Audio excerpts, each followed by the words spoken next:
بسم اللہ الرحمن الرحیم۔ اچھے برتاؤ کا سب سے زیادہ مستحق کون ہے؟ سیدنا ابو ہریرہ رضی اللہ عنہ سے روایت ہے کہ ایک شخص رسول اللہ صلی اللہ علیہ وسلم کے پاس آیا اور دریافت کیا کہ میری بھلائی اور حسن معاملہ کا سب سے زیادہ مستحق کون ہے؟ تو آپ صلی اللہ علیہ وسلم نے فرمایا تیری ماں۔ اس نے پھر پوچھا کہ اس کے بعد؟ تو آپ صلی اللہ علیہ وسلم نے فرمایا پھر بھی تیری ماں ہے۔ تو اس نے تیسری مرتبہ پوچھا اس کے بعد کون ہے؟ تو آپ صلی اللہ علیہ وسلم نے فرمایا پھر بھی تیری ماں ہے۔ اس نے چوتھی مرتبہ پوچھا کہ اس کے بعد؟ تو آپ صلی اللہ علیہ وسلم نے فرمایا پھر تیرا باپ۔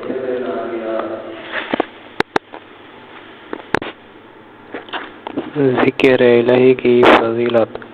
سیدنا ابو موسیٰ اشعری رضی اللہ عنہ نے کہا کہ نبی کریم صلی اللہ علیہ وسلم نے فرمایا جو شخص اللہ کا ذکر کرے اور جو اللہ کا ذکر نہ کرے ان کی مثال زندہ اور مردہ کی سی ہے، یعنی ذکر کرنے والا زندوں کی طرح ہے اور ذکر نہ کرنے والا مردوں کی طرح ہے۔ ہر حال میں اللہ کا شکر۔ حضرت انس بن مالک رضی اللہ عنہ سے روایت ہے کہ رسول اللہ صلی اللہ علیہ وسلم نے فرمایا اللہ تعالیٰ اس بندے سے بہت خوش ہوتے ہیں جو جب بھی کوئی لقمہ کھائے اس پر اللہ تعالیٰ کا شکر ادا کرے، یا جب بھی پانی کا گھونٹ پیے اس پر اللہ تعالیٰ کا شکر ادا کرے۔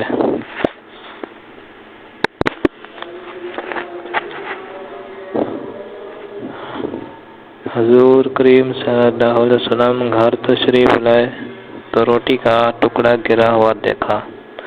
آپ صلی اللہ علیہ وسلم نے اسے اٹھا کر صاف فرمایا اور کھا لیا اور فرمایا اے عائشہ، عزت دار چیزوں کی عزت کرو۔ جب اللہ کسی قوم کا رزق چھین لیتا ہے تو واپس نہیں کرتا۔ رسول اللہ صلی اللہ علیہ وسلم نے فرمایا بدترین چوری کرنے والا وہ شخص ہے جو نماز میں سے چوری کر لیتا ہے۔ صحابہ رضی اللہ عنہ نے عرض کیا یا رسول اللہ، آدمی نماز میں سے کس طرح چوری کر لیتا ہے؟ ارشاد فرمایا وہ رکوع اور سجدہ اچھی طرح نہیں کرتا۔ رسول اللہ صلی اللہ علیہ وسلم نے ارشاد فرمایا جو کسی تنگ دست کو مہلت دے یا اس کو معاف کر دے تو اللہ تعالیٰ اس کو قیامت کے دن اپنے عرش کے سامنے کی جگہ دے گا جس دن اس کے سائے کے علاوہ کوئی سایہ نہیں ہوگا۔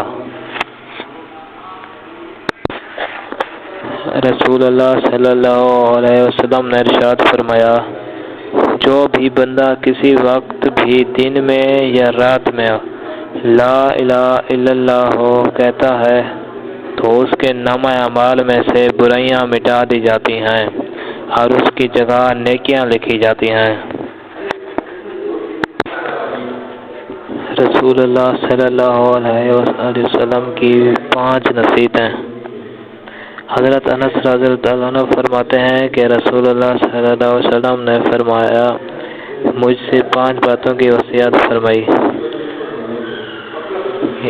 1 اے انس، اچھی طرح وضو کیا کرو، اس سے تمہاری عمر میں اضافہ ہوگا۔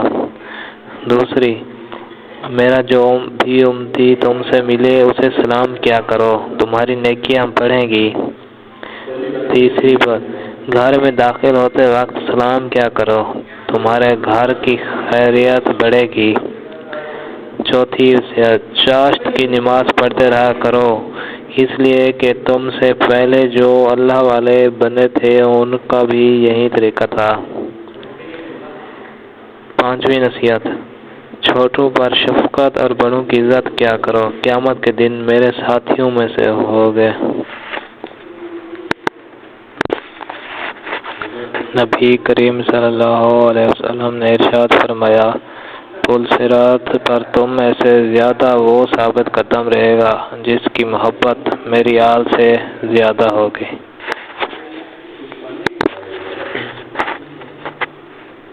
ہرنی کی آپ صلی اللہ علیہ وسلم سے گفتگو۔ حضرت ام سلمہ رضی اللہ تعالیٰ عنہ بیان کرتی ہیں کہ ایک دفعہ حضور نبی اکرم صلی اللہ علیہ وسلم ایک صحرا میں سے گزر رہے تھے۔ کسی نادات دینے والے نے آپ صلی اللہ علیہ وسلم کو یا رسول اللہ کہہ کر پکارا۔ آپ صلی اللہ علیہ وسلم آواز کی طرف متوجہ ہوئے، لیکن آپ صلی اللہ علیہ وسلم کو سامنے کوئی نظر نہ آیا۔ آپ صلی اللہ علیہ وسلم نے دوبارہ غور سے دیکھا تو وہاں ایک ہرنی بندھی ہوئی تھی۔ اس نے عرض کیا، یا رسول اللہ صلی اللہ علیہ وسلم میرے نزدیک تشریف لائیے۔ پس آپ صلی اللہ علیہ وسلم اس کے قریب ہوئے اور اس سے پوچھا، تمہاری کیا حاجت ہے؟ اس نے عرض کیا، اس پہاڑ میں میرے دو چھوٹے چھوٹے نومولود بچے ہیں، بس آپ مجھے آزاد کر دیجئے کہ میں جا کر انہیں دودھ پلا سکوں، پھر میں واپس لوٹ آؤں گی۔ آپ صلی اللہ علیہ وسلم نے پوچھا، کیا تم ایسا ہی کرو گی؟ اس نے عرض کیا، ہاں، اگر میں ایسا نہ کروں تو اللہ تعالیٰ مجھے سخت عذاب دے۔ بس آپ صلی اللہ علیہ وسلم نے اسے آزاد کر دیا۔ وہ گئی، اس نے اپنے بچوں کو دودھ پلایا اور پھر واپس لوٹ آئی۔ آپ صلی اللہ علیہ وسلم نے اسے دوبارہ باندھ دیا۔ پھر اچانک وہ عربی جس نے اس ہرنی کو باندھ رکھا تھا متوجہ ہوا اور اس نے عرض کیا، یا رسول اللہ صلی اللہ علیہ وسلم میں آپ کی کوئی خدمت کر سکتا ہوں؟ تو آپ صلی اللہ علیہ وسلم نے فرمایا، ہاں، اس ہرنی کو آزاد کر دو۔ پس اس عربی نے اسے فوراً آزاد کر دیا۔ وہ وہاں سے دوڑتی ہوئی نکلی اور وہ یہ کہتی جا رہی تھی کہ میں گواہی دیتی ہوں کہ اللہ کے سوا کوئی عبادت کے لائق نہیں اور آپ صلی اللہ علیہ وسلم اللہ تعالیٰ کے رسول ہیں۔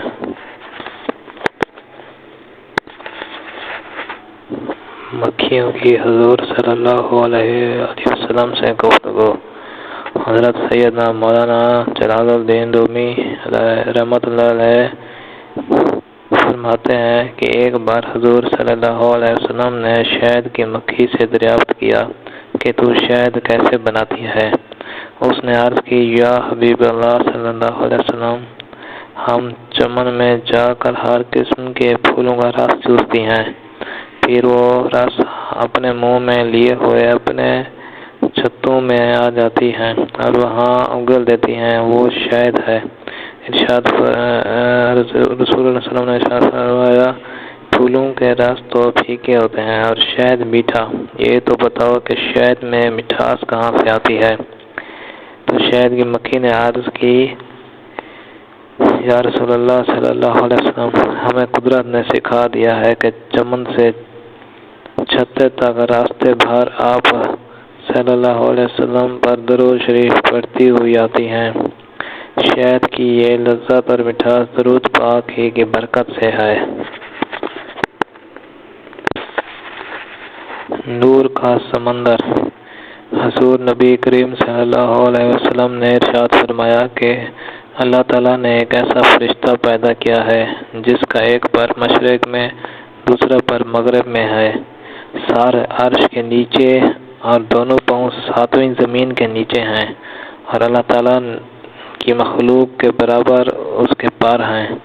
جب میری امت کا کوئی مرد یا عورت مجھ پر درود بھیجتا ہے تو اللہ تعالیٰ اس فرشتے کو عرش کے نیچے نور کے سمندر میں غوطہ لگانے کا حکم فرماتا ہے، تو وہ فرشتہ اسی وقت غوطہ زن ہوتا ہے اور باہر نکل کر اپنے پروں کو جھاڑتا ہے تو ہر پر سے ایک ایک قطرہ گرتا ہے، اور اللہ تعالیٰ ہر قطرے سے ایک فرشتہ پیدا فرماتا ہے جو اس بندے کے لیے قیامت تک دعائے مغفرت کرتا رہتا ہے۔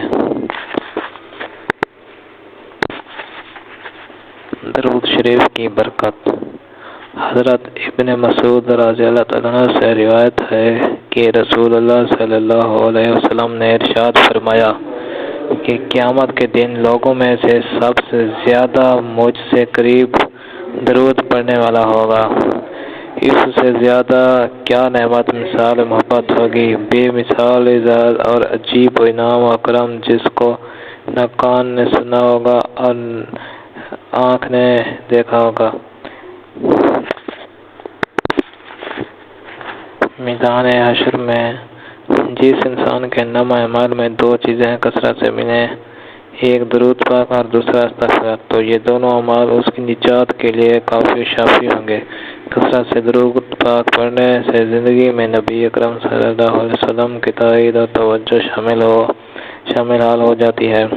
اس لیے درود پڑھنے والے کا ہر کام آسانی کے ساتھ ہوتا چلا جاتا ہے اور زندگی کے تمام راستے صاف و روشن اور ہموار ہوتے چلے جاتے ہیں۔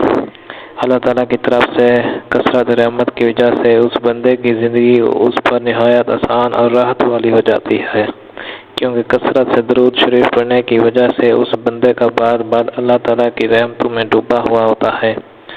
اس وجہ سے بزرگوں کا قول ہے کہ درود پابندی سے پڑھنے والا زندگی سے نکل کر روحانیت والی پاکیزہ زندگی میں داخل ہو جاتا ہے، تو درود کو کثرت سے پڑھنا چاہیے۔ مزید ایسی ویڈیوز دیکھنے کے لیے اس چینل کو سبسکرائب کریں، ویڈیو کو لائک کریں اور دوسروں تک شیئر ضرور کریں۔ شکریہ۔